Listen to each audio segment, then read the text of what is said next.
Good morning and welcome to Morning Movie News, where the Black Panther trailer numbers are in. And whoo! It just made it into the top 10 list of the most watched trailers in their first 24 hours ever, which has become a thing because, of course, it's supposed to be an indicator of how well the movie will do eventually. And for the most part, these movies do pretty well, with the exception of 50 Shades Darker, which is still in the top 5. That's right, Black Panther couldn't beat it. But anyway, Black Panther's number is 89 million, putting it at 10th place, right behind the Beauty and the Beast teaser and right ahead of the second teaser for Star Wars The Force Awakens. Not a bad spot. And again, it is in the top 10. And Wonder Woman, by the way, has never had a trailer place on this list, and it goes all the way to number 20. So I think that's very encouraging for Black Panther because Wonder Woman is doing quite nicely, and this means that Black Panther could maybe do even better. But just for some perspective, the number one trailer that was watched the most times in the first 24 hours is still Stephen King's It remake with 197. It's going to take so long for someone to unseat that because no one else is even close. That's amazing. I'm very curious to see what its box office numbers will be like, if it actually can deliver on what's, this list is supposed to be an indicator for the interest in the film, right? Fate of the Furious is number 2 with 139 million views in the first 24 hours, although methinks that's buoyed artificially to some degree by autoplay on Facebook. But these numbers, they're all kind of played around with a little bit. For instance, the Black Panther number includes the ratings from television, so they kind of like Frankenstein these numbers, but still, this is the official list, and headlines like this are important. Headlines are a very important part of the game. Wait until we get to the viewer question. But then Thor Ragnarok is third with 136, Beauty and the Beast's first full teaser at 127, and then 50 Shades Darker at 114. Again, didn't really deliver. But this is very exciting for Black Panther that it was able to place on this list where Wonder Woman could not, and that it's in 10th place. Maybe it means that it could open bigger than 100 million in February 2018. That is Black History Month, and as we discussed when the poster came out, they don't really have any competition that month yet. Although perhaps headlines like this, again, they're important, will dissuade other studios from getting anywhere near this film. They're like, don't come near Black Panther, it will eat you alive. It would be great if it could top Deadpool or match Deadpool at 132 when that opened the same month. But where Black Panther really shined, interestingly enough, was on Twitter. It got more mentions than the NBA game that it debuted during, Game 4 of the Finals, which was a big game. And it's second only to Star Wars The Last Jedi, that teaser when that was released, in terms of Twitter chatter. Isn't that amazing? I'm telling you, Black Twitter is a powerful thing. Underestimate it at your own folly. If you want to know who else has benefited from Black Twitter, I would say television, largely. Shonda Rhimes and also Lee Daniels' Empire. Those, Shonda Rhimes has a whole programming block. But, they really, the Black Twitter community has, not only do they comment on, certain, pop culture and news issues, but when it comes to entertainment, I think to the most part, also like Rihanna has tremendous support from. Black Twitter has willed a movie into existence. The Ava DuVernay directed Rihanna and Lupita Nyong'o movie with Issa Rae potentially scripting. I don't think her deal is closed just yet. It's going to be a Netflix movie, but that came from Twitter. Just a photo of Lupita and Rihanna sitting at a fashion show front row. So it would be interesting to see Black Twitter make the jump to movies. And if perhaps, because, once you start helping movies out, Hollywood will really take notice of you. And that could really legitimize Black Twitter. Although I think it's pretty legit as it is. Maybe it'll get an emoji, an official emoji from Twitter if this happens. It's very cool. So congrats to Black Panther, off to a very good start. But again, I don't want to be too, let's not go crazy. Just like I try and keep it real with Wonder Woman, it's still number 10. It couldn't match Thor Ragnarok or Fate of the Furious or Beauty and the Beast. Let's be honest. I want to be honest in the coverage. Keep those expectations manageable, and let's not have the conversation and the hype get away from us. All right, but it's still very, very good. Now, speaking of Deadpool, there was a casting announcement that they've put a Japanese actress, Shioli Kutsuna in a key mystery role. And there are a number of characters she could be playing because, they could just change the ethnicity as they have done with Domino, who's gone from a white character to a black character with the casting of Atlanta's Zazie Beetz. We already have Jubilee, Lady Deathstrike, and Psylocke in the movies, so I'm guessing maybe one of the original X-Force members.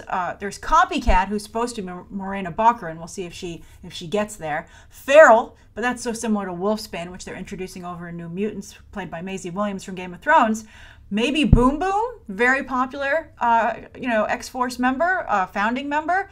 But, again, she could honestly be anyone. And she's clearly there to help Deadpool with the Asian box office, the holy Asian trinity of box office, China, Japan, and South Korea. So they've cast this actress, and this follows hot on the heels of another casting announcement that actress of color Hannah John Kamen has been cast in another mystery role for Ant-Man, Ant-Man and Wasp, coming from Marvel also in 2018. And of course, Zhang Zi, we talked about the other day, has been cast in a pivotal role at Monarch, the organization that oversees monster research in the Monsterverse, with Godzilla and King Kong. But what I wanted to talk about, because again, these actresses could be playing anybody. What I thought was interesting is that they continue to bring diversity to film largely through the female cast members. And I'm wondering what it's going to take to have some male diversity, right? Why don't you change the, they did it with Deadshot with Will Smith, but, could you change the ethnicity of Cable? Is that an option? I guess not considering his parentage, but still, it always seems to be the ingenue that brings diversity to the table, which is one of the reasons I'm excited about the upcoming Tomb Raider movie, because the male lead there, opposite Alicia Vikander, is Daniel Wu, which I think is very exciting, a Chinese actor, but also he happens to have his own TV show on AMC, Badlands, Into the Badlands. So I'm curious how you feel about it. And, of course, we have Miles Morales, but that's going to debut. He got a nice little shout out at the PlayStation 4 Spider-Man gameplay trailer, but also, he has a movie coming up, but it's going to be animated. So I'm curious to how you feel about the way diversity is being handled, and I think we've got female diversity set. What do you think it'll take to make the jump to more male diversity?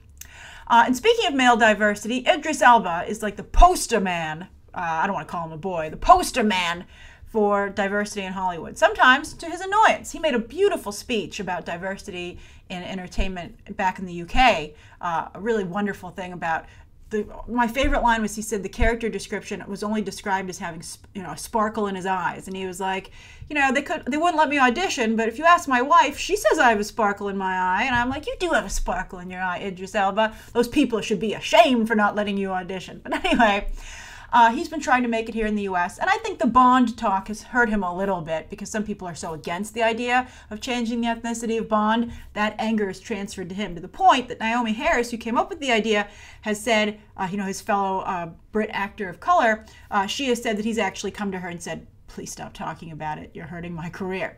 But anyway, speaking of his career, the reason he's in the news today is that he's going back to the small screen for season 5 of Luther. Now, The Wire, of course, is a show that many of you know him from, but Luther is the show that really put him on the map and on Hollywood's radar, that made him leading man material.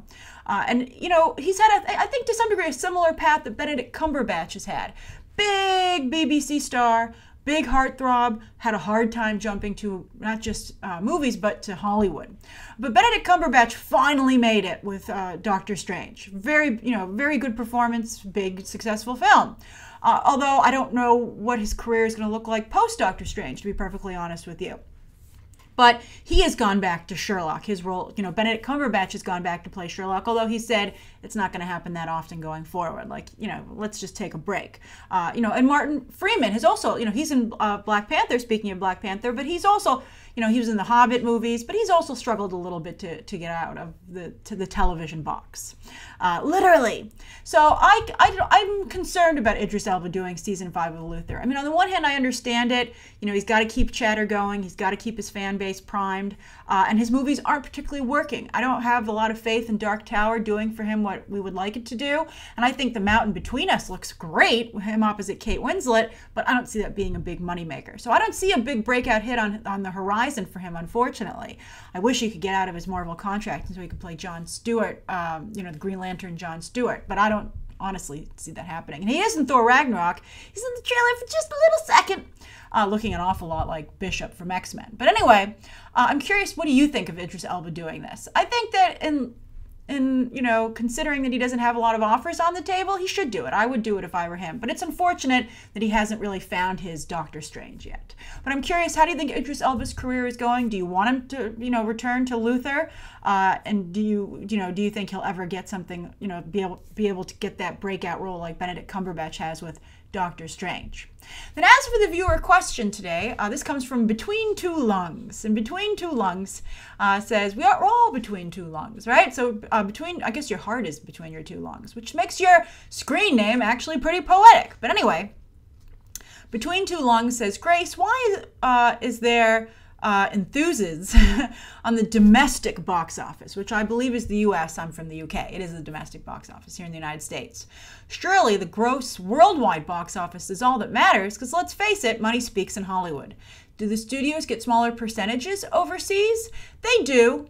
They only get, I'd say overall, the rule of thumb is about 50% of their overall total box office is the way it usually shakes out. That's the way Hollywood usually looks at these things. I'm sure there's, numbers go up and down a little bit, but that's basically the situation. And the reason they get less of a percentage overseas is because they need to partner with another distributor to handle it over there.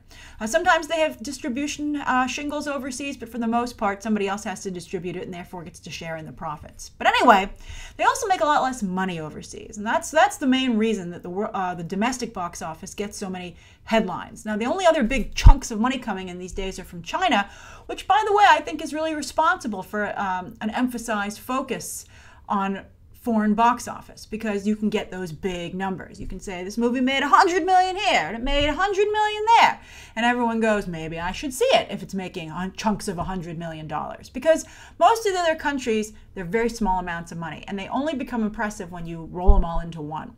And since movies don't open, they're starting to open day and date more and more often, which comes up with some sexy numbers, but for the most part, there's a bit of a rollout. For instance, Cars 3 is going to roll out, so there's not going to be a big number coming from overseas until, the end of the game, when they're like, here's the end total.